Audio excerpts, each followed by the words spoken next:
Live from York, this is The Late Show with Christopher Vowles.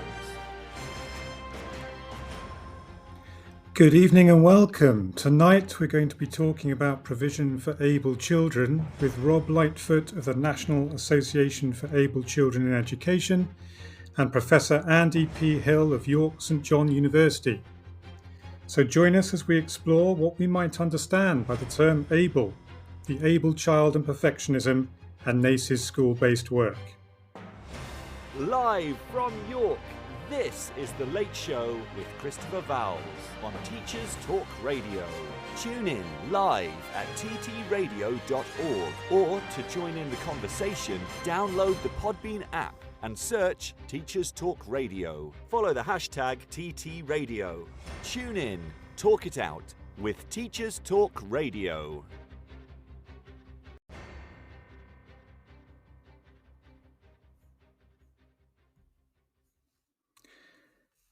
Well, hello everyone, and welcome to my first show of 2023. I hope that what is surely the longest 31-day month of the year is treating you well. Since we were last together in October, I visited a Benedictine monastic school in Bavaria with a group of senior school students, managed to catch flu for the first time in about 20 years, helped our Year 13 students prepare themselves for their first set of mock exams, and read the new biography of American macabre humorist and illustrator Edward Gorey. You catch me this evening in the middle of an Erasmus reconnaissance visit, during which my colleague Charlotte and I have been hosting 4 teachers who have come from Czechia, Germany, and Ireland, while we plan a week of joint educational and social activities for students from our 4 monastic schools in North Yorkshire in March. We have spent the last year exploring issues related to climate change, the environment and stewardship, considering water management in the Czech Republic, forestry in Germany, and the lives of remote communities living off the west coast of Ireland. The result of our investigations over the last few days suggests the environmental focus of our Yorkshire-based study will probably revolve around sustainable fisheries and the transition towards renewable wind power in the decades ahead. Whitby is famous for many reasons. It is home to the abbey where the current date of Easter was fixed at the Synod of Whitby in 1664. It is the site of Count Dracula's supernatural arrival in England. It remains the epicentre of the trade in jet jewellery popularised by Queen Victoria following the death of her husband Albert. But, incredibly, it is also a training centre for the engineers who will soon be working at the world's largest offshore wind farm at Dogger Bank, just 50 miles northeast of Whitby Harbour. The juxtaposition of Whitby's quaint cobbled streets, calf testing hills and steps, and fish and chip eateries with the hovercrafts, helicopters, and cutting-edge technology of the turbines themselves is a mind-bending one that seems likely to be repeated elsewhere as the UK seeks to meet its challenging goals on energy security and decarbonisation in the coming decades. In the last fortnight, the Crown Estate has signed deals that will enable offshore turbines at Dogger Bank to generate power sufficient for 7 million homes at full capacity. The pressures of climate change continue to bring very real transformations to our own doorsteps, and the northeast coast is certainly going to look rather different as the next generation of holidaymakers tuck into their fish and chips on the shores of Whitby, Sandsend, and Saltburn. Tonight's show represents a significant departure from our recent explorations of the post-apocalyptic curriculum and prison education, as we turn our attention to provision for able children, both academically and pastorally, as they seek to make their way through a curriculum underpinned by a statutory assessment regime that does not always provide the able with the type and intensity of challenge that we might wish for them. Joining me to discuss the issues posed by the questions, what do we mean by the able child? How do the able cope with academic work? And how can schools best cater for their able students are Rob Lightfoot and Professor Andy P. Hill.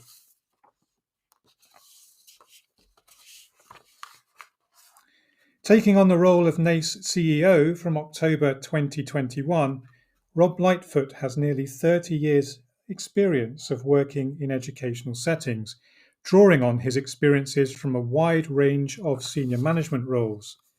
Rob led the work on Heybridge High School and Sixth Form, being one of the first secondary schools in the country to attain the NACE Challenge Award on 3 occasions. Rob has also several years' experience working as a primary school governor. Rob has delivered training to hundreds of teachers and leaders.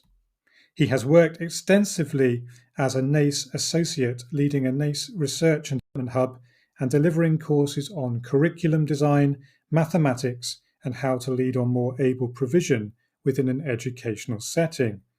He also worked previously as a lead practitioner on curriculum design for the Specialist Schools and Academies Trust. More recently, Rob has been involved with various research initiatives. He has studied both the resilience of students in mathematics and the increase of perfectionist tendencies and characteristics in young adolescents. Good evening, Rob, and thank you for being with us on Teachers Talk Radio tonight. Good evening, Christopher. It's a pleasure to be with you. Great to have you with us.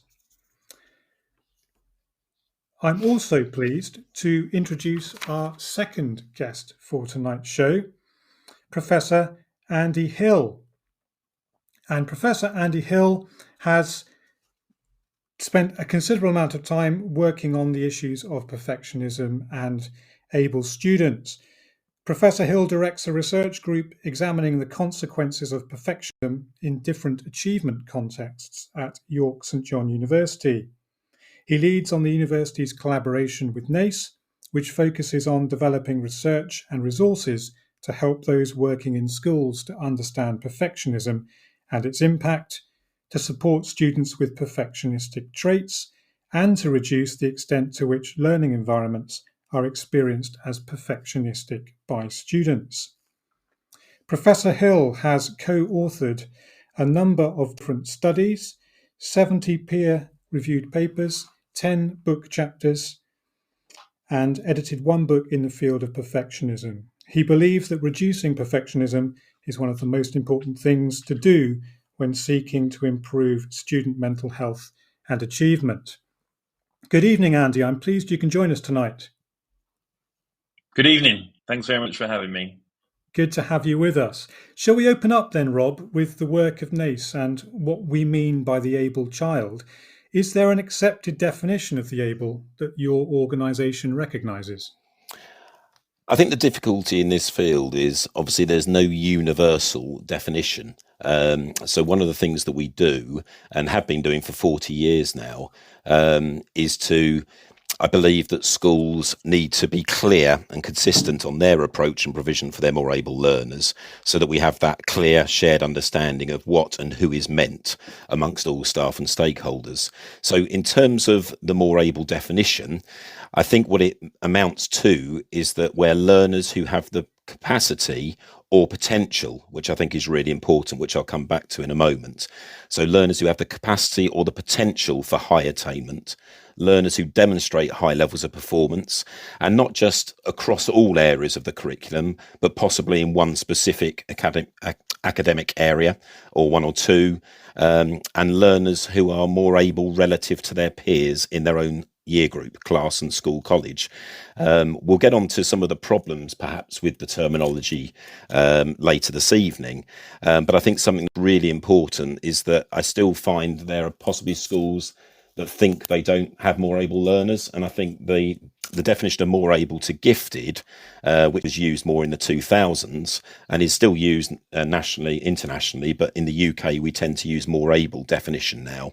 It's that importance that learners who are more able relative to their peers in their own year group, class or school and college. So for the more able pupils, that includes those with the potential to achieve. And I think the really interesting and difficult challenge for teachers is how we unpick those students that have the latent ability rather than actually performing achievements. So many more able students or pupils are underachievers, and it's how we set up our teaching, our curriculum, to enable to, if you like, unearth those students that perhaps are underachieving to their ability at the current time. So is there also then perhaps an issue with schools working from a definition that is unique to their own context, or perhaps based on dated information? I think the difficulty there is that obviously we have the difficulty where perhaps students move from one school to another. I think it's really important, first of all, for schools to ensure that consistency of approach within their own institution and working with the schools that they work with.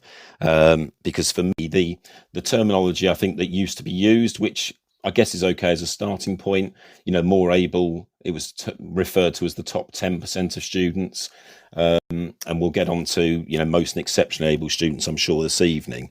But for me, it's that key point of identifying and having a clear methodology within the school of who these students are and how we work with them that's really, really important.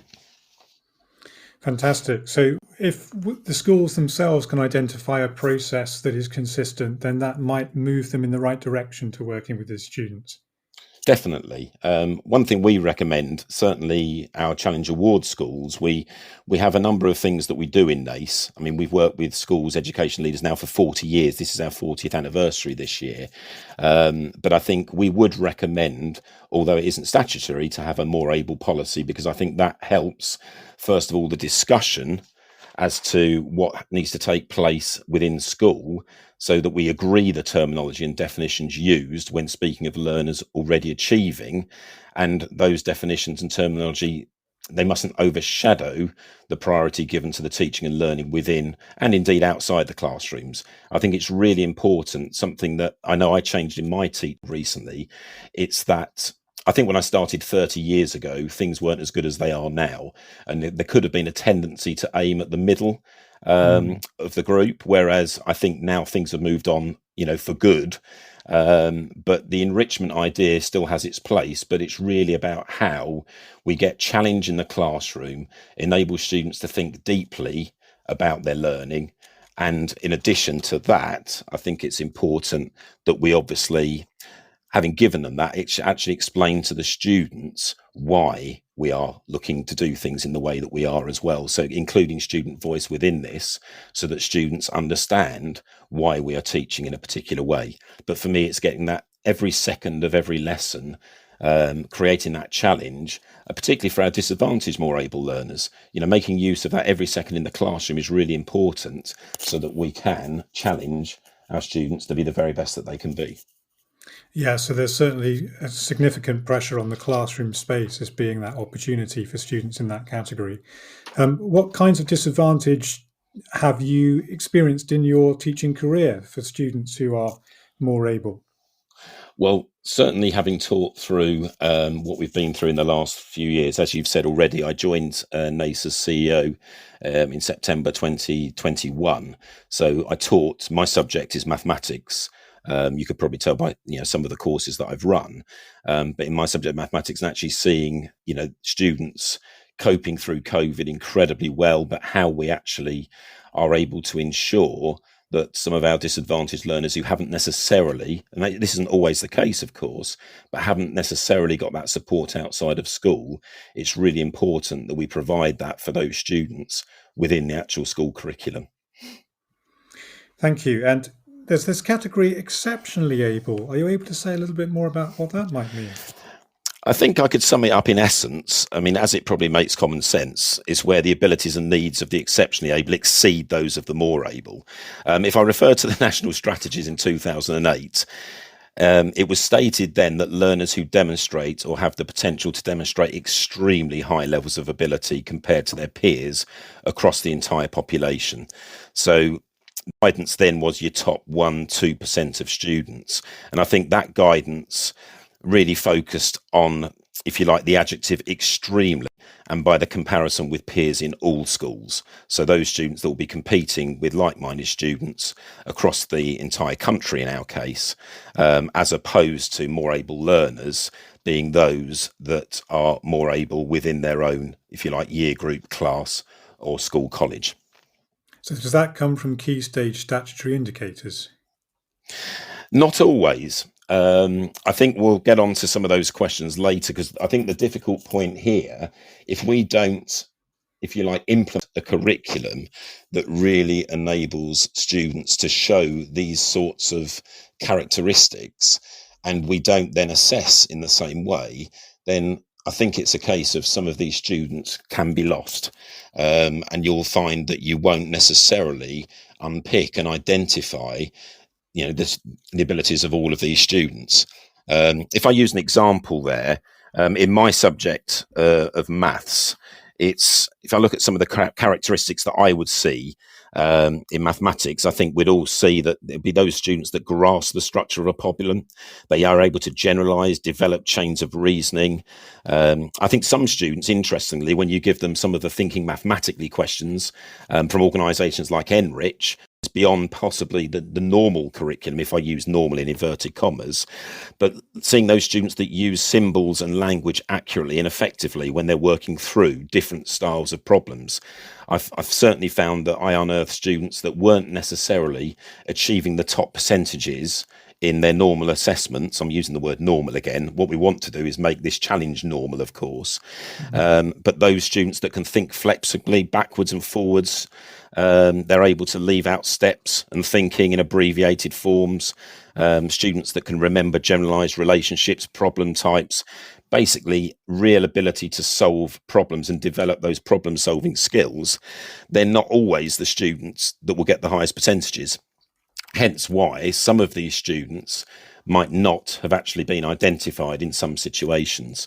So it's important that if we actually enhance our curriculum in my subject, where we encourage students to think mathematically or think about problem solving questions, that if you like, you teach the definition or the skill in mathematics, but then it's the questions you use thereafter that really enable students to think deeply about what they're trying to solve. So it might be multi-level questions. It might be questions that involve a previously taught topic alongside the current one. And that's a way of identifying students that actually have that, if you like, tenacious ability to problem solve, and they're not always the ones that will, achieve the highest in a test. Or even if they do, they'll be equal with other students that aren't necessarily have those same problems, higher level problem solving skills, but they may just be hard working, precise. So it's how we differentiate between those students to analyze and, understand the abilities of all of the children in front of us, I think is really important. Yeah, that approach to flexible problem solving is interesting. It reminds me of that maths paper a few years back, which had supposedly a nearly impossible question towards the end, which involved a student putting together lots and lots of different tools to calculate the area of a shape. I remember having a conversation with a colleague saying, well, don't we want our final questions on maths papers to be quite hard so we can identify the skills that the really strong actually possess in a way that isn't confined by the kind of narrow, straight line thinking of the curriculum. And if we don't give them those opportunities in the normal classroom, then it's going to be very difficult for them to obviously achieve in those circumstances. So I think that's the curriculum that's really important, that we give opportunities. It's not, there's a lot to cover, we know that, but actually by developing this deep thinking and the perseverance that students need to problem solve, they will actually become quicker in their learning and more effective going forward. So I think it's that balance between, yes, there's a lot of different skills we need to go through, and I'm not arguing against schools that use a mastery approach by any means, but it's what we do with the knowledge when the students have the knowledge. What we do with the questions that we pose is then stretching that type of thinking, which is so important, not just at school, but obviously beyond in the real world. Yeah, certainly. So we might pick up able children in our classrooms through internal and external assessments, and that will give us some sense of their ability in relation to a set of knowledge or skills. Are there any more general characteristics of able children in the classroom, though, that go beyond assessment itself? Yes, I mean, I think we'll identify, if we go back to our exceptionally able students, we'd be able to see those in the way where they can possess extensive general knowledge, for example. So away from mathematics, perhaps in primary schools, there are those students that will have extensive general knowledge and often know more than the teacher in some cases. Those that show good insight into the cause-effect relationships, they can easily grasp underlying principles and need the minimum of explanation. And I think, again, similar to the maths, it's those that have those, they're able to make generalizations and extract the relevant points from complex material. I think that's obviously really, really important. I think there are others that will have a rapid and thorough comprehension on the whole idea or concept that you're delivering. So the list is really endless. I think that's sometimes the difficulty in why we need our individuals. So whether it's year groups in primary school, subject leaders in primary school, subject leaders in secondary school, it's really important, going back to that first point, that there is discussion and agreement on what the terminology and definitions are within the school, so that then the school can work together. Because I think you can have individual departments, individual year groups, but if the whole school are working together, then the impact we have on the students is obviously far greater. Certainly. Have you encountered any situations in your career where colleagues might bridle at the language of the able as potentially being the language of elitism? I haven't found that so much in my teaching career. I think it's important to acknowledge that, you know, these students are like any other. They're a group of students that have their own needs, and teachers need to obviously address those needs to be effective. But the thing I find extraordinary, if I'm being honest, is that we find that schools that provide effectively for more able learners, what you'll actually see is that it will raise the achievement for a much wider group of learners in a school. So we have our NACE Challenge Award, and that's a whole school improvement tool with a focus, you know, on the lens, if you like, on the more able. And what we have, all of these schools, nearly 500 that have achieved the NACE Challenge Award accreditation, we don't have this elite group of students doing fantastically well and achieving highly at the top with a big gap to the rest. It's that rising tide effect. So for me, I find it frustrating sometimes that isn't always seen. We're not just talking about more able learners, but providing that challenge, that cognitive wobble, I think James Nottingham refers it to, where we're encouraging students to think hard and actually struggle at times. That is actually good teaching and learning. So whether, you know, whatever the school is doing, some use a Fisher-Frey model, for example, that idea that the responsibility moves over to the students in a gradual way. There are very many different structures. There's not one way of doing these things, but there is no doubt, looking at our schools, Challenge Award schools, that where we are providing effectively for the more able learners, it is important to understand that actually we have a much wider group of learners that increase their challenge as a consequence. So for me, it's very difficult that we can't afford not to let students deep thinkly, because we've seen the impact it has on a much wider group of learners too. Yeah. So if we've got these schools putting these students in for their standard assessments, how well do those distinguish between the able and simply the highly skilled in a specific subject area? For me, it's not one thing that goes with the other. We're teaching students the skills that they need to be effective learners. And what we'll find is it's not at the, if you like, I think sometimes think there's so much to cover with the knowledge, and obviously a knowledge-based curriculum. But for me, if we are still teaching students alongside that, how they can learn effectively and have an understanding of how they do that, then it's not one or the other. You will get both. So these students will achieve highly in their statutory assessments as well. Mm. And do these able students tend to perform uniformly well in many subjects, or are they limited to a number of small, similarly related subjects? I think we have students that are extremely able across the board. And then we have students, which is why I like the able definition perhaps more than some of the gifted definition of the 2000s, because there are students that are able or exceptionally able in more narrow areas of the curriculum. I can think of, students that I've taught that perhaps came in secondary school, struggling with mathematics, but it was purely, and I think that's one of the examples that's often used, isn't it? There are some outstanding mathematicians that may have a low level of English, for example. So their English and problems maths is are in often seen accessing. as two ends of the same seesaw, aren't they? Really. Yeah, but in answer to your question, there are some students that will be able across the board, and then there are some that will have their areas of expertise, and I think that's why it's so important. I mean, I'm talking from a secondary level here, that we have heads of department involved in this process of what being more able means in their subject area, and identifying those, because some of these students will go on to be highly successful at A level and beyond, and they wouldn't necessarily appear if you were taking, in some cases, I'm not saying this is how you should do it, but an average of all of their subjects, they wouldn't necessarily show in those higher, at the higher end of the spectrum. Okay, that makes sense. And if we think briefly perhaps about primary, are they easier or more difficult to pick up in that particular context? I think it's no easier or I think it's consistent across the board. I mean, we've got NACE associates that provide expertise for early years all the way through to Key Stage 5. And it's that same essence of providing for more able learners is about creating a curriculum which gives opportunities for all of those students to flourish.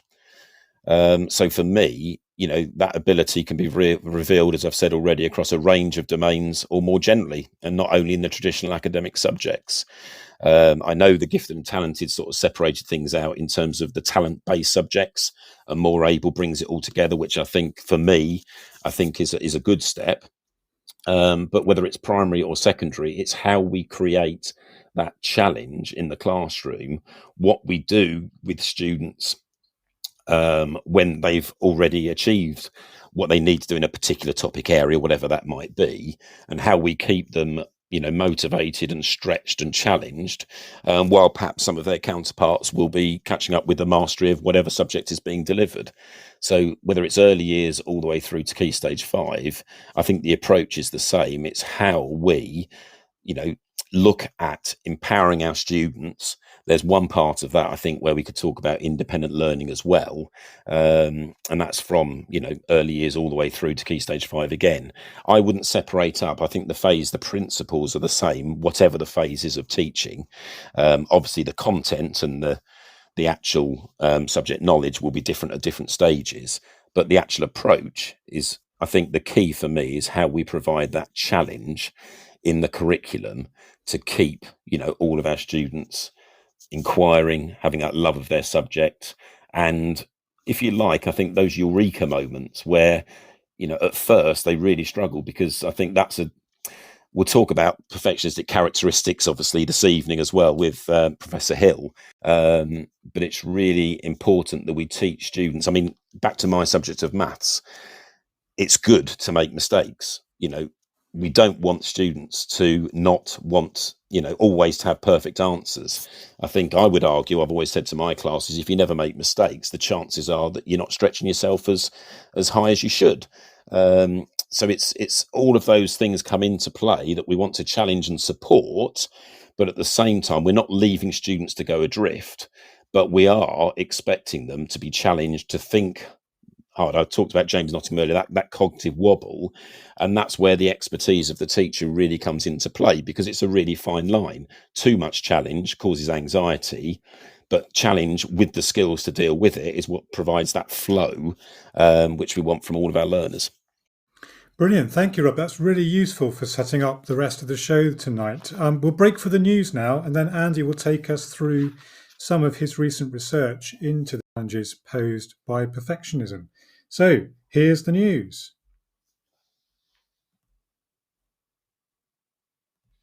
This show is brought to you in partnership with John Catt Educational, a leading publisher of books, directories, educational guides and magazines specifically aimed at forward-thinking schools in the UK and beyond.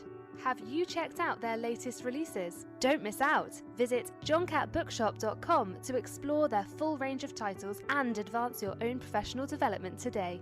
Happy reading!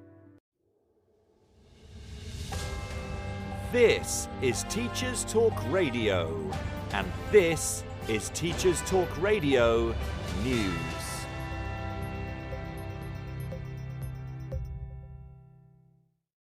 Education Secretary Gillian Keegan has addressed school leaders at the Church of England National Education Conference. In a speech that recognised the achievements of Church of England schools and of teachers and leaders in schools across the country, she defined education as something that lets you do things you couldn't beforehand.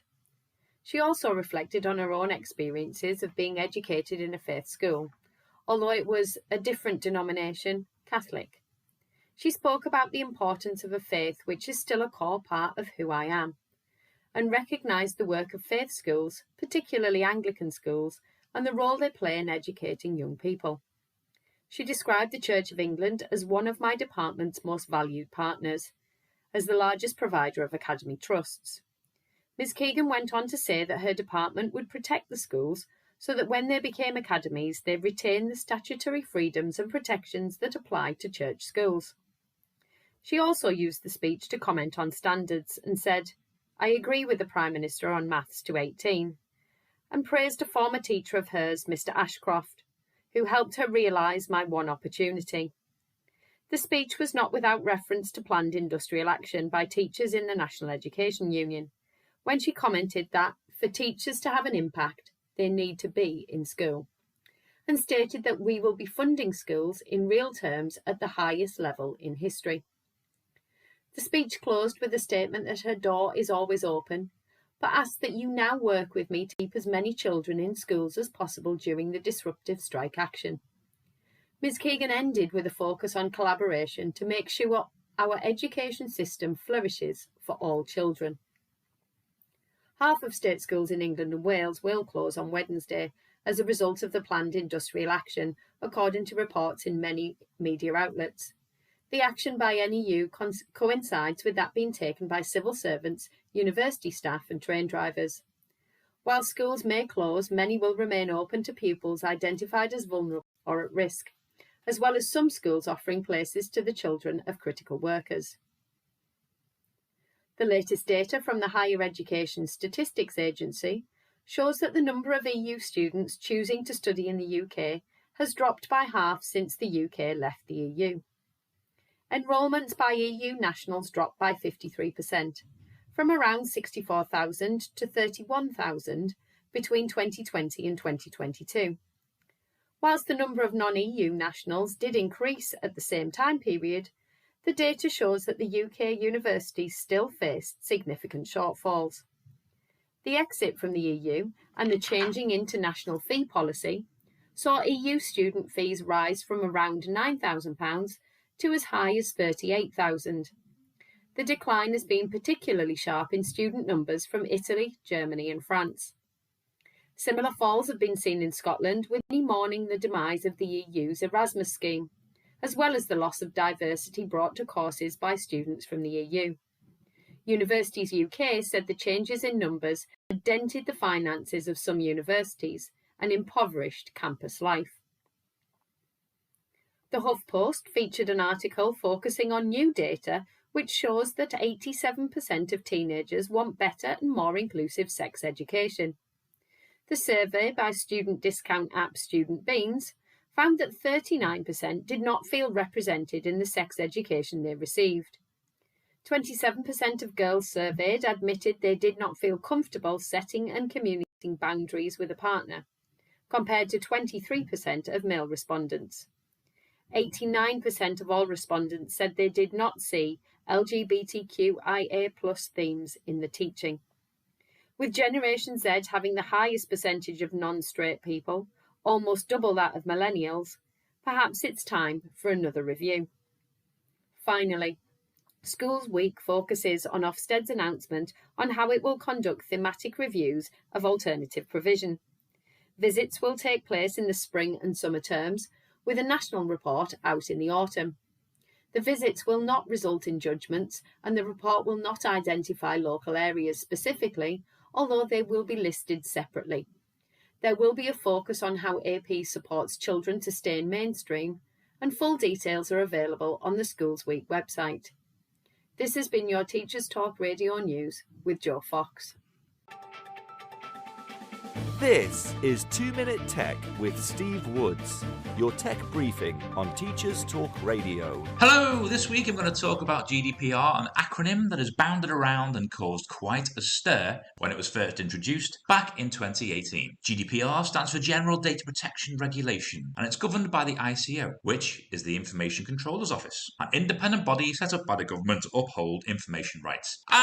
Thanks, Steve. That's crystal clear now, I hear you say. What does it mean to the general classroom teacher? Well, your school will have a policy, which you will have signed somewhere to say you've read it. If you haven't, it might be worth taking a look. In it, there'll be an outline of measures to protect data, and usually a process of investigation in the event of a data breach. A data breach in a school is when personal data is compromised, and a person can be identified, for example, first name and last name. In a school, breaches can be as serious as the introduction of ransomware, where data is locked by a cyber attack, or as simple as the wrong letter being sent to the wrong carers. Now the question is, how do we protect ourselves? First, if you're still wandering around with the USB pen hanging off your lanyard, make sure it's encrypted. There is lots of free encryption software around. If you can, migrate your data into the school's cloud. This puts the onus back on the school to keep the data safe. It's also backed up regularly. I know what you'll say next. If I'm in the cloud and the internet goes down, I can't get my plan in. Yes, you're correct, but your school laptop will be encrypted, so you can save current files locally to enable working offline. If you have a machine with a small memory like a Chromebook, sync what you need and leave the rest in the cloud. With the top ads on a search for school data breach all reading claim around £10,000 today, obviously no win, no fee, do you want to cost your school that much money? I'll leave you with this. If you take a digital register and display it while you take it, could it be classed as a data breach? As always, I'd love to hear what you want to know about tech. Let us know at TT Radio Official. I'm Steve Woods, and that was 2 Minute Tech. 2 Minute Tech with Steve Woods, your tech briefing on Teachers Talk Radio. Welcome back. I'm discussing the teaching of able children this evening. We've just heard from Rob Lightfoot about able children and how we might recognise them. And I'm pleased to say that my next guest, Professor Andy P. Hill, has dedicated a significant proportion of his time to studying the relationship between able students and perfectionistic behaviours. It's great to have you on the show tonight, Andy. Great to be here. By way of introduction to this theme, could you please tell me what we mean by perfectionism in the context of able students? Sure. So just as people or students can be described as conscientious or neurotic, they can also be described as perfectionistic. And when we talk about being perfectionistic, we're normally referring to people who display two main characteristics. So they tend to have unrealistically high standards, and they tend to be overly critical of themselves and others as they pursue those standards. And where do those standards come from, do you think? Well, that's a very good question. We think that perfectionism and perfectionistic behaviors develop as a combination of some form of genetic predisposition. So there are of the trait. And then we also think that it's learned from the social environment. Most of the research is focused on parental behaviors. So at some point, people internalize and express perfectionism, and those standards are normally kind of located in their immediate environment. So they kind of gauge what they think is appropriate or necessary in order for them to gain a sense of achievement. Thank you. That's really quite powerful in helping us think about this particular theme. I understand there's an increasing trend of young people with high levels of perfectionistic characteristics. Why is this the case? So because we use the same questionnaires, and we have used the same questionnaires to measure perfectionism for some time, we are able to track perfectionism scores over time in different cohorts. And as you said, there is some evidence that perfectionism is increasing over time. So young people now appear to be more demanding of themselves and of others. And they also report that they believe that other people expect them to be perfect, more so than in the past. It's challenging to explain why that is. We think it's partly linked to social pressures to look and behave in certain ways. And we also think it's linked to increasing achievement pressures to perform well in school, to get a good job, and generally to be successful. To circle back onto parents, we also think parental behaviours are changing, and there's a lot more focus on performance in schools, and there's a lot more involvement of parents in schooling decisions. So while we're not, we can't say for certain why perfectionism is increasing. We think it's due to a combination of those things. Have rising assessment grades in terminal exams played some role as well, do you think?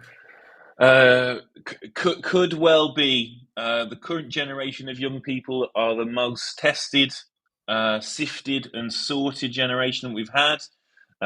So if you're looking for kind of external reasons for young people to start to decide or internalize the belief that they need to perform perfectly in order to be successful, then certainly kind of the testing regime and testing structures that we have it certainly will be playing a role. But isn't perfectionism quite a positive trait in some aspects of life? Should we surely not be looking to improve ourselves to the best version of ourselves that we can? So unfortunately, the vast majority of evidence we have suggests that perfectionism is problematic. It's problematic for a range of reasons. So while you will get some energization of effort, you'll get commitment, organization, people who are perfectionistic also tend to have a great deal of difficulty dealing with failure. They tend to procrastinate. They also tend to experience more emotional difficulties as part of that kind of achievement striving process. What you want is you want people to enjoy challenge, you want people to be able to learn from failure, and you want people to be able to stay the course in order to kind of accrue the skills that are required for success in the long term. And unfortunately, people who are perfectionistic are ill-equipped for the bumps in the road that you inevitably encounter. Yeah, that kind of takes me to a sense of my own teaching, actually. Often the easiest children to teach at A level are the students that finished on B at GCSE. Certainly in my subject English, rather than the ones that finished on A or an A, because the students on B have had some experience of finding something difficult. Certainly at GCSE level. Yeah, so one of the things about being perfectionistic is they tend to curate the experiences they have in order to avoid looking incompetent or foolish or failing. And what that does is it de-skills them with the experiences and skills required in order to navigate successfully challenge. So, what you're saying there, I think speaks to the point of the importance of setbacks and the importance of developing strategies that allow you to deal with difficulties, which inevitably come at some point, no matter how talented or skilled you are. Yeah, that certainly seems to be the case as I spend my time looking back on the 15 or so years I've been teaching in schools. certainly that sense that the challenge encountered earlier is better dealt with earlier rather than later on. Are there any particular measures of perfectionism that you're working with? Are there different ways that we might think about it as a concept? Yeah, so there are a number of different measures that we use. One of the most popular and widely used measures focuses on the direction of the standards. And what I mean by that is whether or not people are imposing perfectionistic standards on themselves, whether or not they're imposing it on other people, or whether they believe that other people, significant others normally, teachers, parents, peers, expect them to be perfect. And what you do then is you study the different implications of those three different flavors of perfectionism. And they are very much related to different consequences. So are some particularly more challenging than others, do you think? Yeah, unfortunately, the type of perfectionism that involves perceptions that others are demanding of you, parents, peers, and teachers, as I said, is the most debilitating. It's the most debilitating because it's quite an oppressive worldview that you can develop and internalize, and there's very little you can do when the standards are perceived to be held by others. And, and unfortunately, in extreme circumstances, that element of perfectionism is related to kind of clinical outcomes. Whenever you see perfectionism resulting in mental health difficulties, it tends to be more strongly related to that aspect of perfectionism. So has that featured much in your recent studies? Yeah, so we regularly study mental health and well-being along with perfectionism. We know that perfectionism is a vulnerability factor for mental health issues. While in and of itself, it's not a mental health disorder, it certainly can place people at risk. We know that some particular clinical outcomes tend to be consistently related to perfectionism. So things like eating disorders, depression, um, and in the more extreme cases, suicidality, so suicide ideation and suicide attempts. So in its most extreme and debilitating forms, it's hugely problematic. Thankfully, for most people, being perfectionistic just involves learning to live a little better with the self-criticism that comes with perfectionism. But as I said, in extreme cases, it's highly problematic. And are most of these studies focused on secondary and older students? Are there many studies about how perfectionism operates for the very youngest children in our education system? So perfectionism has been studied in a wide range of settings, not just an educational setting. The majority of research that has taken place in an education context, they tend to be older, quite often university students, but when they're not, they tend to be older secondary students. There's very few studies on pre-teens. That's for a number of reasons, not least the measurement difficulties, because this is a kind of paper and pencil questionnaire-based assessment of personality. So sometimes you run into difficulties with comprehension of the scales. So the majority of the evidence base we have tends to be kind of young adults or older teens. So if we're thinking about those older students, they've got usually some kind of public examination in their sights. Is there anything teachers can do to support students with high levels of perfectionistic characteristic in these situations? Yes. So what I should say is if teachers ever have any concerns about perfectionism and the mental health of their students, they'll obviously have procedures in place in their schools that they can follow. To support that, some of the work that we do has been around increasing teachers' awareness of perfectionism and being able to spot the signs and signals of perfectionism. Outside of that situation, a lot of our work is focused on expectations, language, and behaviours in the classroom. as you suggested earlier, we believe that some classrooms are more perfectionistic than others. So in our training, we ask teachers often to think about what they do and what they say, and to identify the things that might encourage students to believe that everything needs to be just right or just perfect.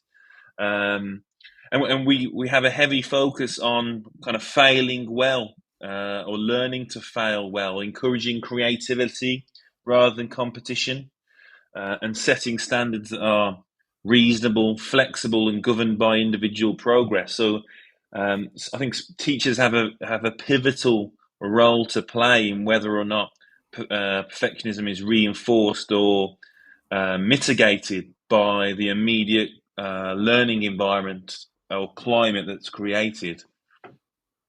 And is there any role that parents can play in supporting children in these situations too? Yeah, again, absolutely.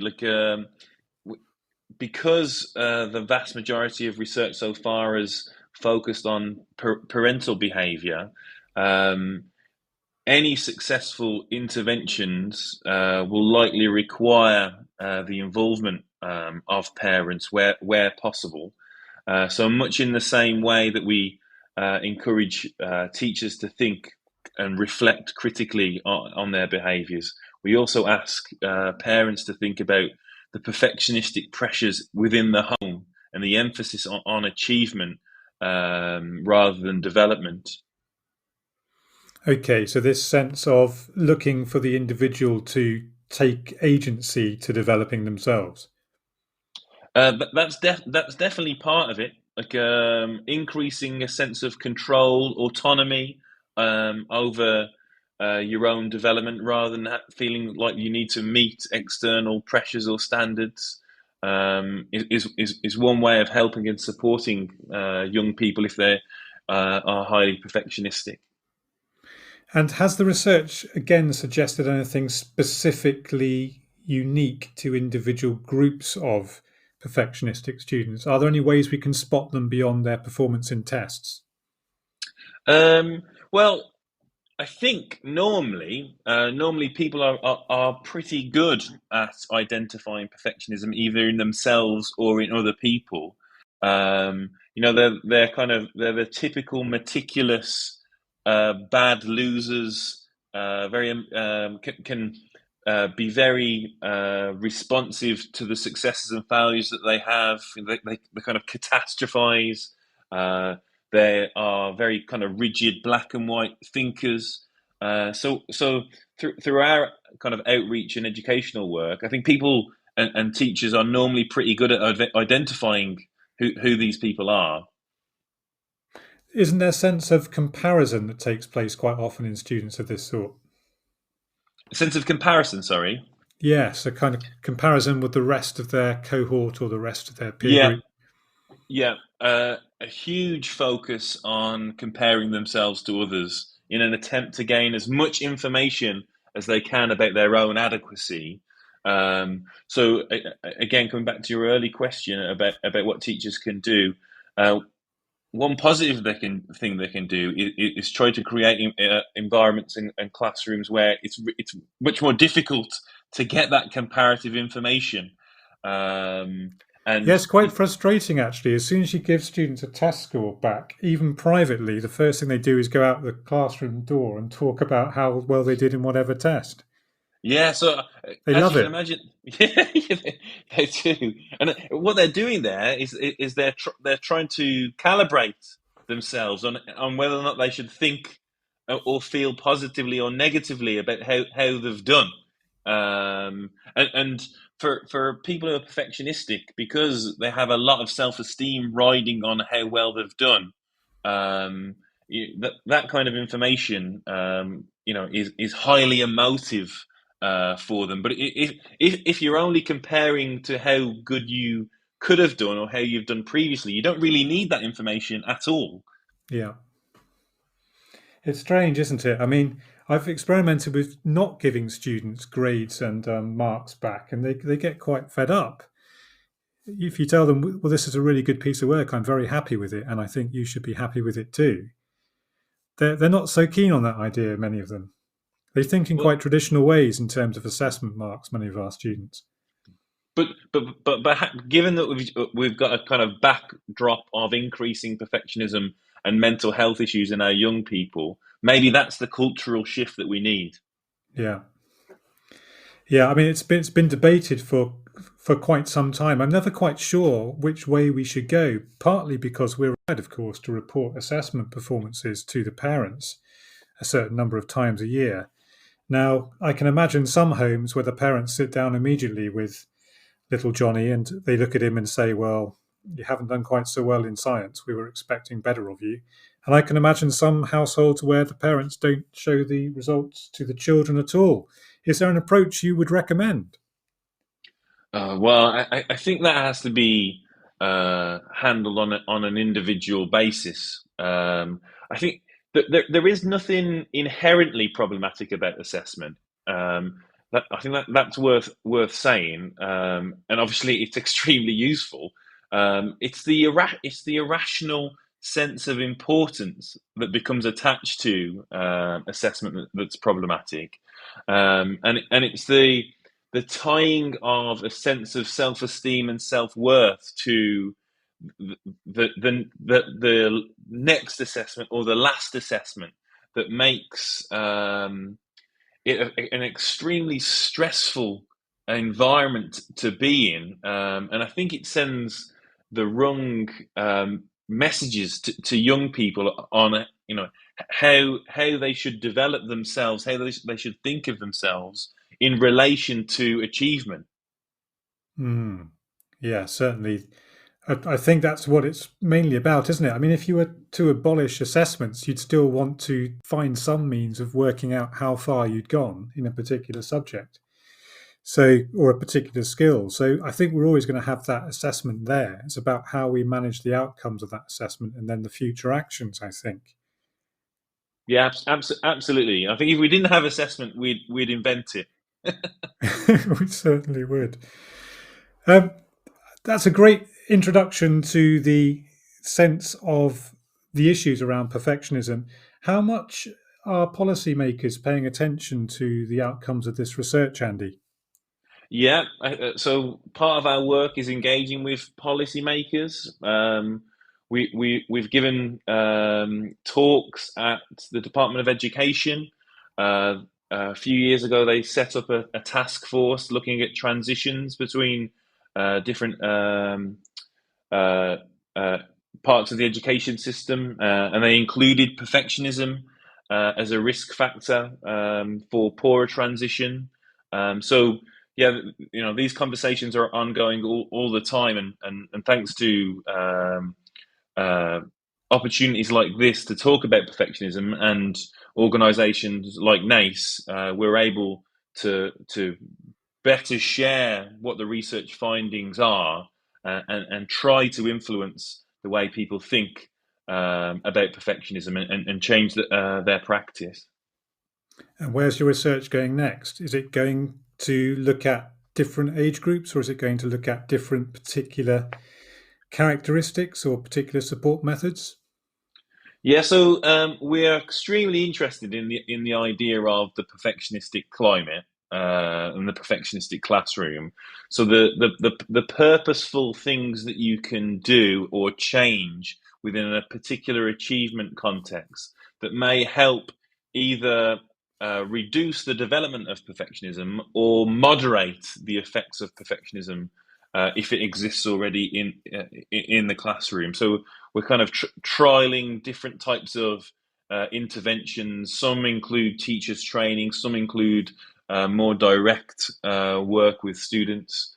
So we're trying to figure out in what ways can we support both teachers and students in addressing the kind of perils of perfectionism. Well, thank you very much, Andy, for your explanation of this fascinating topic. You've really put the research into a real world context, I think, for our listeners. And it certainly presents classroom teachers and all involved in our educational establishments with some significant issues to consider. In the final part of the show, we will consider how NACE's school-based work supports educators in enabling able students to flourish and thrive. So we'll bring both you, Andy, and Robert back for that conversation. And that's going to come straight after this. This show is brought to you in partnership with John Catt Educational, a leading publisher of books, directories, educational guides and magazines specifically aimed at forward-thinking schools in the UK and beyond.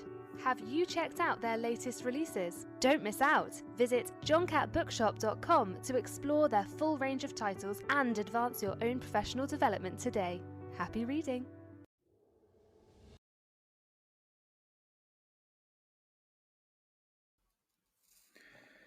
Well, welcome back.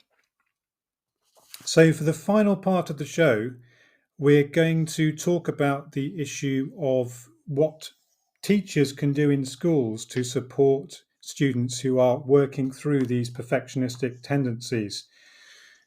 Professor Andy Hill has just outlined some of the research findings on the effects of perfectionism on the educational experiences of able children. The National Association for Able Children in Education works directly with schools to help them manage some of the issues around provision for the able that we've explored this evening. Rob Lightfoot, are you able to take us through some examples of NACE's school-based work, please? So in terms of perfectionism, first of all, I think this is a subject that's always concerned more able leads, that we can recognise where students might be struggling. It might be evident in burnout, and I think in secondary schools, because we were looking, first of all, in the areas of years 9 to 11 with this research, that when you've got the coursework burnout, and I think students really suffering because the language given by teachers wasn't necessarily helpful. Although, as Andy's already said, the difficulty here is that it's different for everybody. Not everybody has these high levels of perfectionistic characteristics. So I think for us, it's what could we do as a school to inform students of the possible dangers of having high levels of perfectionistic characteristics.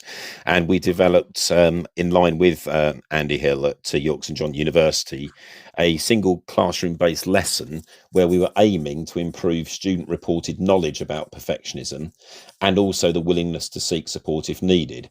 So we worked with Andy to develop questionnaires that we could do and produce data before and after the intervention to see what impact we had. So all of these resources are available because it's part of the research project that we did. So if you've got some interest, if this is an issue you think you have with a number of your students at your school, then I would recommend looking at the resources here to do a lesson within PSHE. And it fitted very well for my school because we have a year looking at mental well-being. And we felt that this fitted in very well with that curriculum as part of that series of lessons. Are you able to take us a little through this series of lessons associated with the PSHCE work? And I've got a file I can play for our listeners as well a little later on when you're ready. Yeah, I mean, it might be worth, if you can, Christopher, if you play that now, because the lesson really centred around this information video that was produced by York St John University. So I don't know if it's possible to play that now, and then that will feed through to, I can really go through the main objectives of the lesson that followed. Or have I put you on the spot, certainly. Christopher? I should be able to do that now. I'm just queuing up the file and ready to play. Here we go.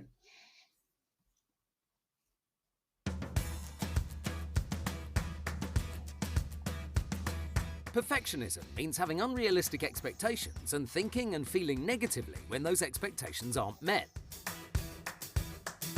Perfectionism exists in everyone to some degree, and it comes in 3 flavours. Expecting yourself to be perfect. This won't mean you work hard and perform better, it means lots of unnecessary anxiety and worry. Expecting others to be perfect. This can impact negatively on your relationships. Who wants to be around someone who's demanding and unhappy with you all the time? Or thinking other people, like a parent, teacher or coach, expects you to be perfect. Believing others only like you if you perform, look or behave the way they want is the worst flavour.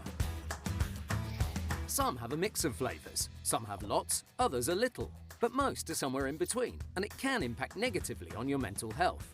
The consequences depend on what flavour and how much of it you have. Too much and things start to get stressful, like wearing a heavy backpack that gets heavier until you can't carry it anymore.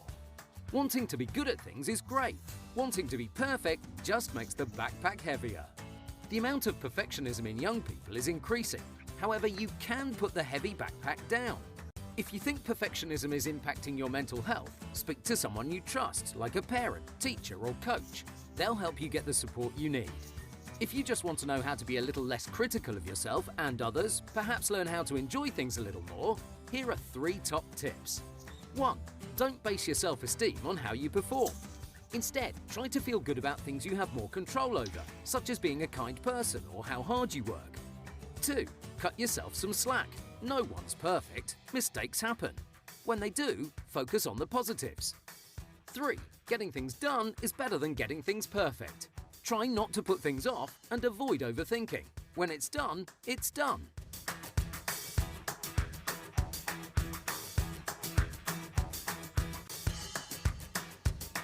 That's great. Thanks, Christopher.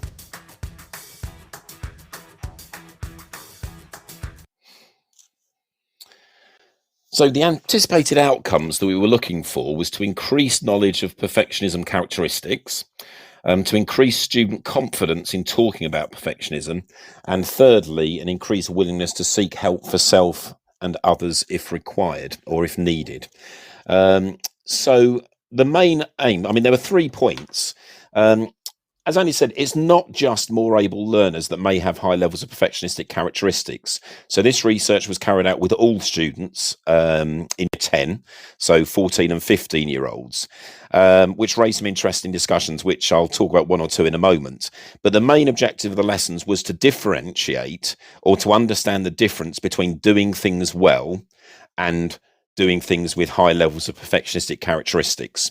So there was a card sort that was created with statements that were one or the other, and students could look at which, if you like, area they think they fitted in. So that supported them understanding the difference between doing things well and doing things with high levels of perfectionistic characteristics. And then, as Andy said before the last break, the other aspect of the lesson was to look at the difference between what we called in the video the 3 flavours of perfectionism. I don't know if you want to jump in, Andy, but as Andy said before the break, there are those 3 areas you wanted to teach the students where you expect yourself to be perfect. So that self-driven issue. Where you expect others to be perfect. That can cause problems with social settings because they can be the irritant that irritates everybody else. They expect too much of them. And then the third flavour, which Andy commented on, that is the most debilitating or can be the most debilitating, which is where students have the expectation they think others expect them to be perfect. So whether it's teachers, parents, coaches. So we also had a card sort based on statements of the 3 different flavours to ensure students had a good understanding of those 3 things. And then the last point was this idea of a spectrum. So we start the lesson with a spectrum from, we all get somewhere on the spectrum. So at the start, students after the video had a feel for where they were on the spectrum, whether they were at the low end or the high end.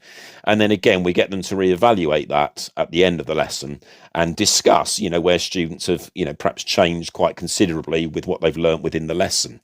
And there was one part in the video where it says getting things done is better than getting things perfect. And I do remember this student sort of commenting, hang on then, so how did I get a detention because I handed in a homework that was a load of rubbish?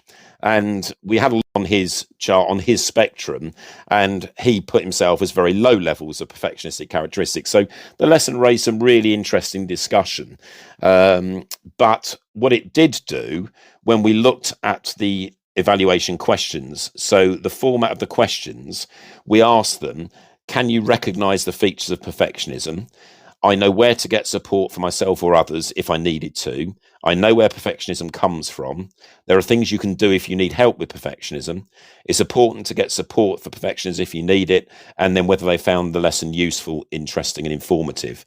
And the research, which is also available via our website, gives those results, but it was very much that it indicated a positive impact of the lesson on the knowledge of perfectionism and willingness to seek support if needed.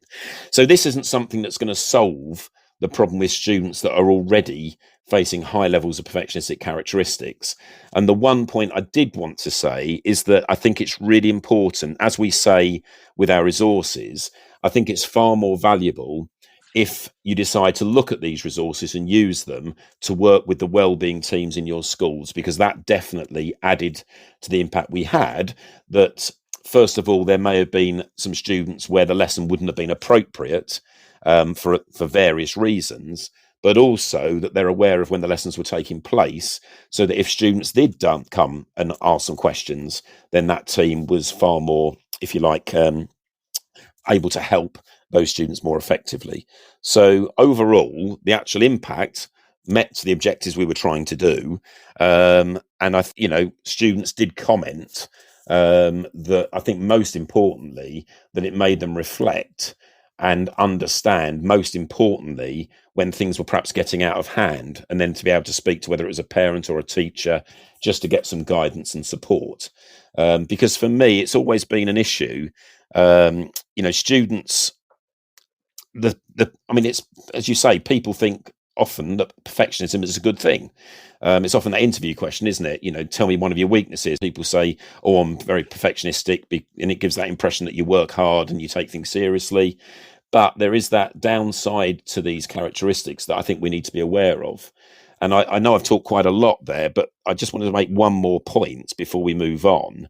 It was interesting, the teachers themselves that were trying to deliver the lesson, they really reflected on their language and their behaviour in class, which many felt actually wouldn't have been supporting students with these high levels of perfectionistic characteristics. So as with anything else, we do a really difficult job as teachers, but it's about knowing our class really well. And I think the pressures on teachers to get the best results they can from their classes, sometimes perhaps at this secondary level, they may forget the fact that students have 9 or 10 different subjects. And if all of the teachers are putting this pressure on in the same way, then I think that's often what leads to this early burnout with some of these students. But more importantly, it's something I hope we can do in school, so that when students go on beyond school to university and the world of work, that there are some strategies that they can consider when they're perhaps away from that security blanket of being in a school or a college, going to university, avoiding perhaps that later burnout and dropout. And as we said before the break and in my first session, teaching students that mistakes are perfectly normal and normalizing those to ensure that we learn from them and develop that way.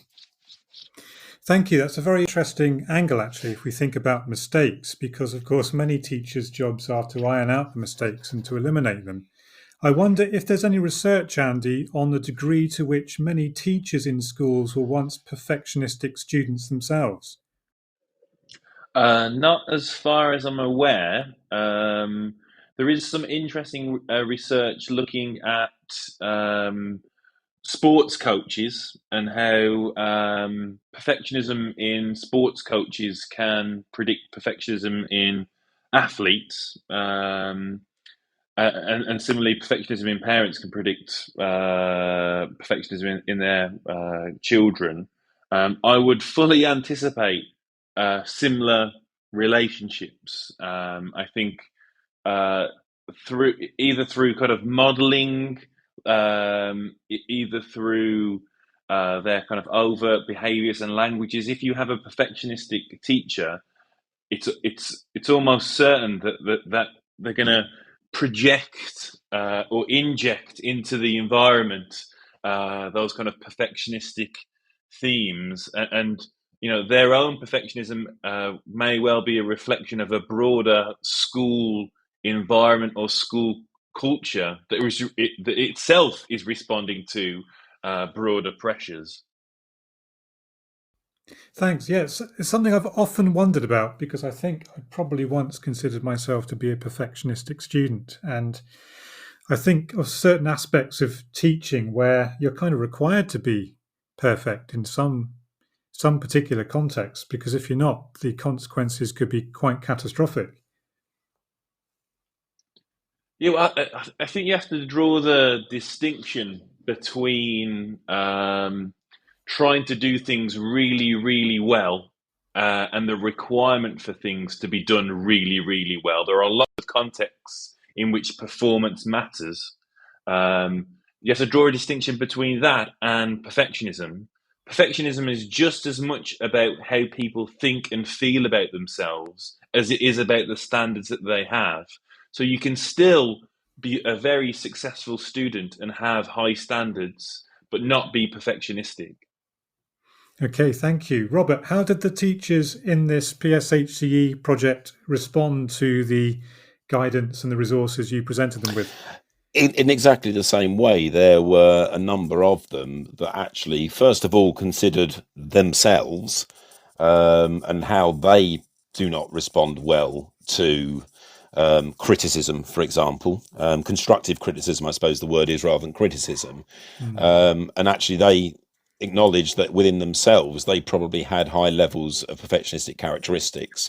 And as I said previously, they were probably presenting work in a way that wasn't, as I say, supporting students that had these high levels of characteristics themselves, and it enabled us to think. Now, there was one of our schools that took this further and actually did a training session to the school because they felt that actually the teachers they wanted to work on this as a group of staff to get that consistency across the staff of how and when, and to actually consider the students that they have in front of them to ensure that they could do something positive about how they present this to students, and to actually understand that, you know, there are ways, as Andy's just said, of doing things well is still setting yourself high standards, but not wandering into that realm of showing high levels of perfectionistic characteristics.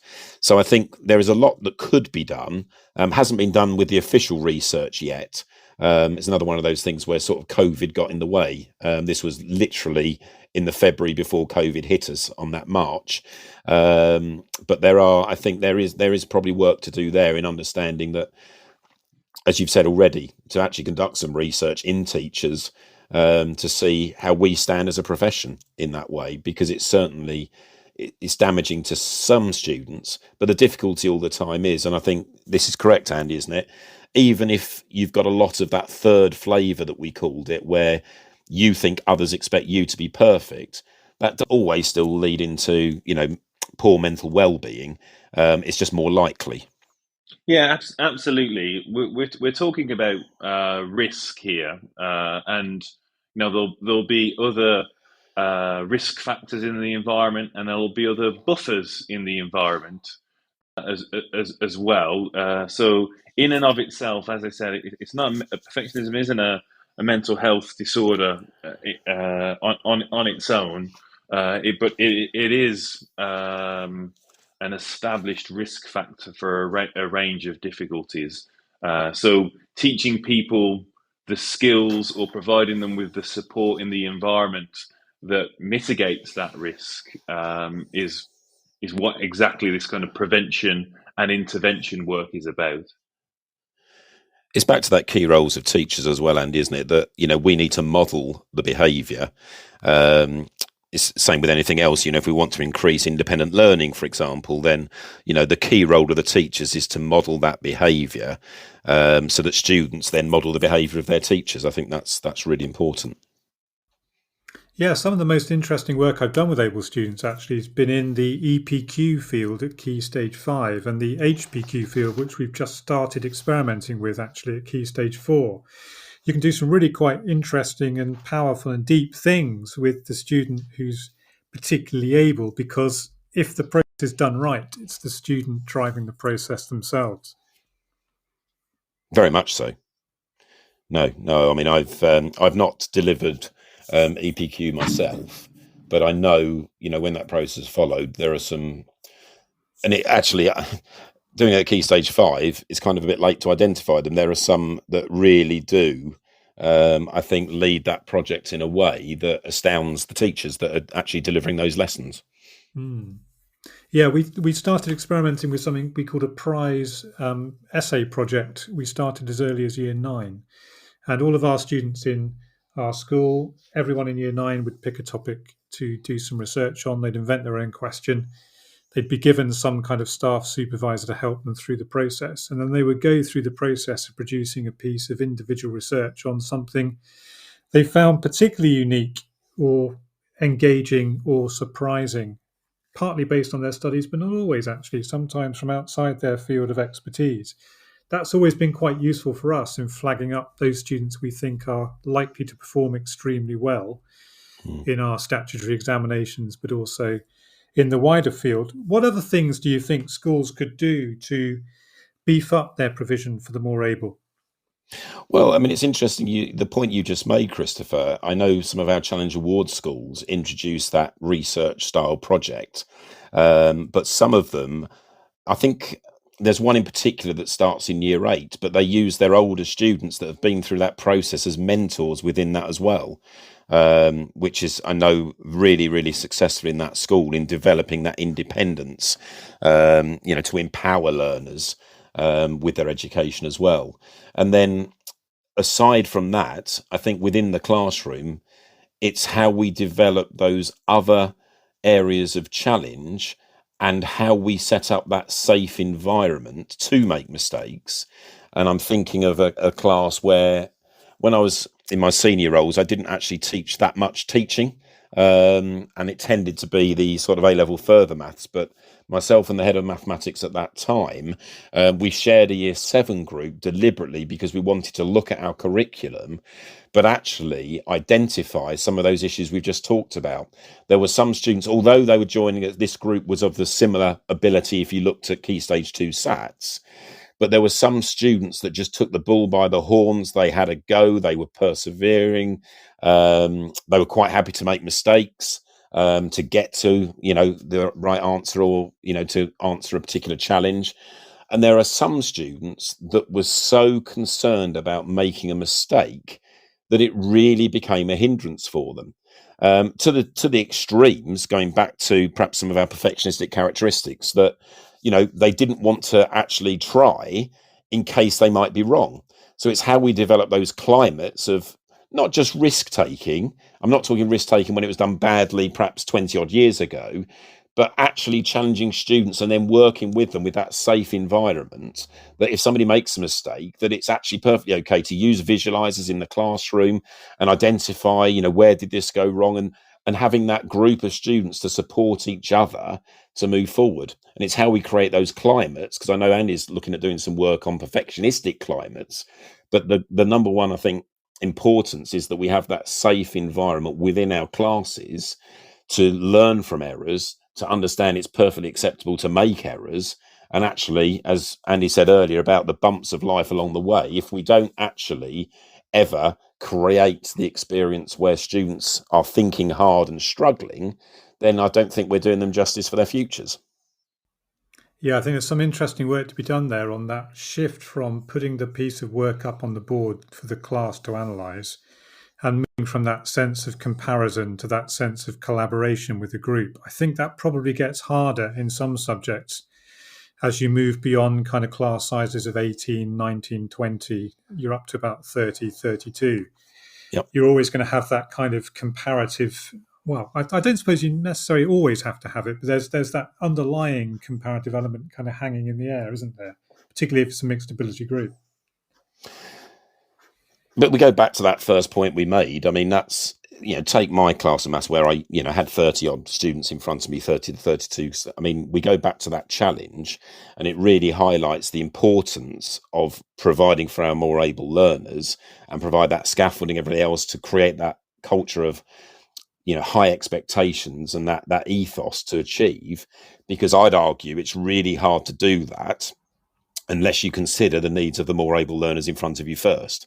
And as I said, 30 years ago, well, it's not quite 30 years ago I started teaching, but it was very much, encouraged that the focus was on that CD borderline at the time.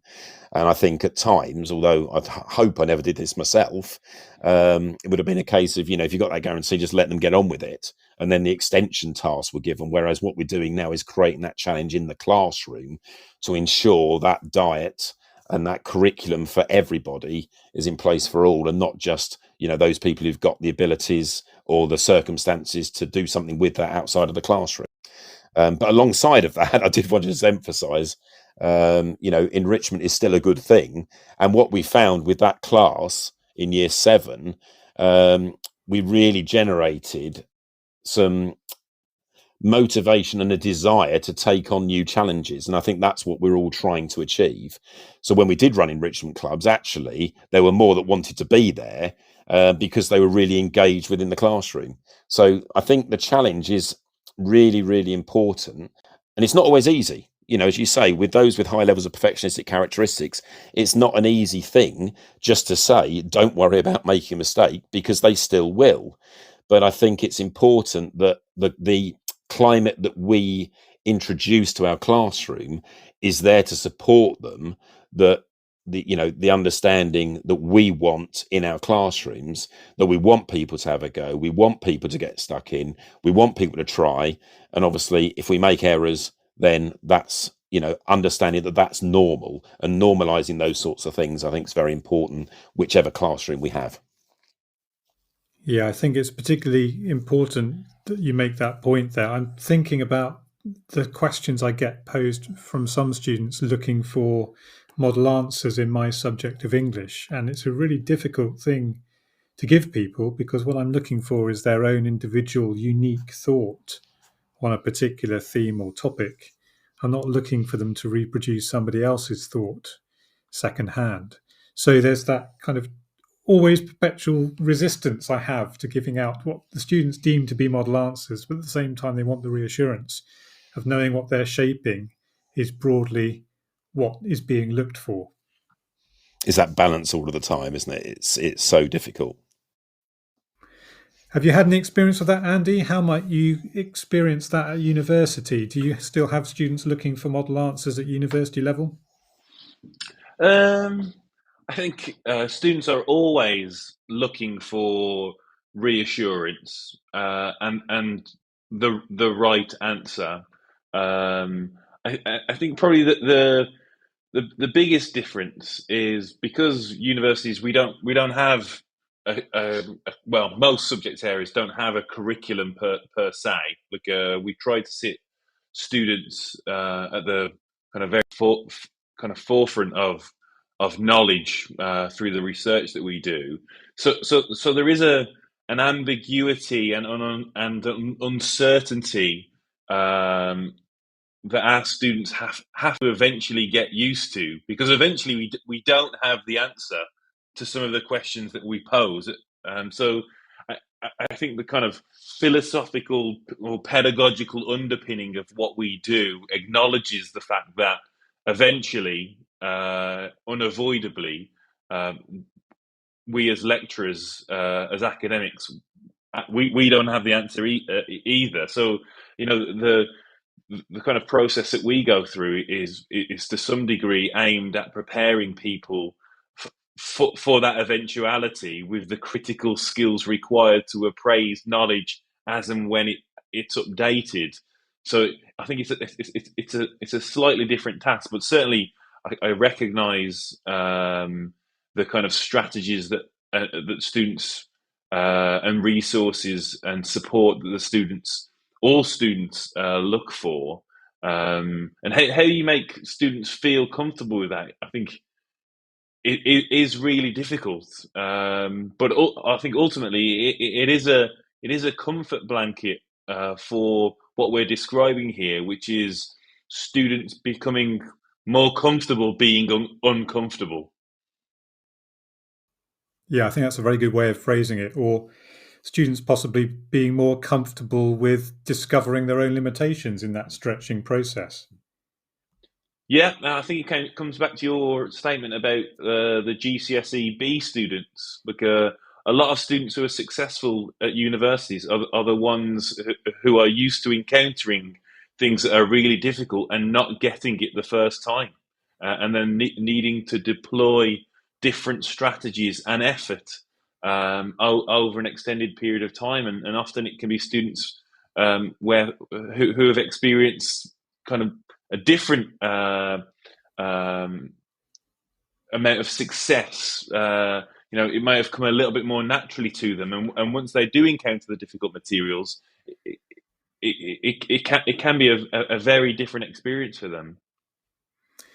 Thank you very much, Andy. I think it's an excellent point to finish on, this idea that we need to keep stretching all of these students we have in front of us so that we can give them that confidence in their own ability later on and immediately while they're in front of us, and that capacity to seek the challenge that is a welcome challenge, Robert. Exactly. It's, as you say, giving students the skills to be able to deal with that. The last thing we want to do is cause anxiety. So all of the time we're introducing, those skills that students need to be successful alongside the challenge. And then that creates that flow that we're all looking for. And as we said, it's a difficult job, but one that's so rewarding. And that's the key for me. Well, thank you very much, both of you, for your contributions this evening. Rob, where might our listeners go for more information about NACE and its work in schools? Well, we've got those Twitter feeds and various social media feeds as well, but our website is www.nace.co.uk. And if you're particularly interested in the perfectionism, if you just do a /perfectionism, you'll see all of those resources that we've just been talking about. Great, thank you. And Andy, where might our listeners find out more about the study of more able students and their needs? So you can go to the university website. We also have a university repository of all the research that we've produced. That's called RAY. So if you just type in RAYYSJU, that will come up. But as Rob has indicated there, lots of our resources and the resources co-created with NACE are available on their website.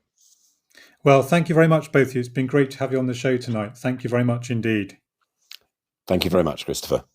Thank you. And that brings us to the end of another edition of The Late Show. But what an important one it's been.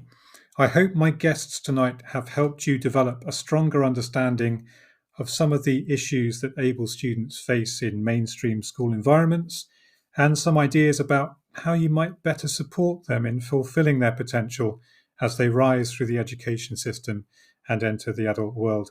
Thank you very much again to my excellent guests, Rob Lightfoot and Andy Hill. Thank you to everyone who's tuned in to the show tonight and texted in. Do check out our other Teachers Talk radio shows this week.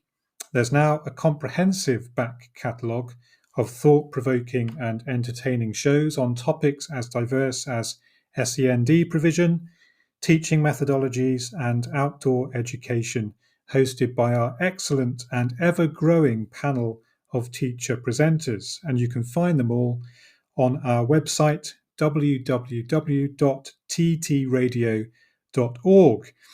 And if you have something you want to say or ask others about education here in the UK or further afield, then perhaps you should consider applying to join the station as a show host. I can thoroughly recommend it. I've never learned more about education than in my past 2 years as a radio show host. We're always on the lookout for those with current or recent experience of the classroom and other less educational settings. Full details can be found on our website. I'll give you the address again, www.ttradio.org.uk. That's all from me this month on this Candlemas night, the final day of Epiphany Tide. So thank you for listening. Enjoy the last few weeks before half term. And we will speak again in February. Thank you and goodbye. You've been listening to Teachers Talk Radio. Tune in live and listen back at ttradio.org. We look forward to hearing from you next time on Teachers Talk Radio.